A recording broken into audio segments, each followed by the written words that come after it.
Пушок здесь лежит, и он спит. Что такое? Он приболел?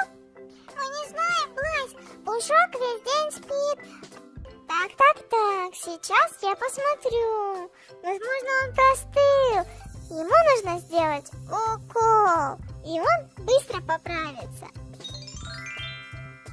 Оп! Блайс, спасибо! Ты вылечила нашего Пушка!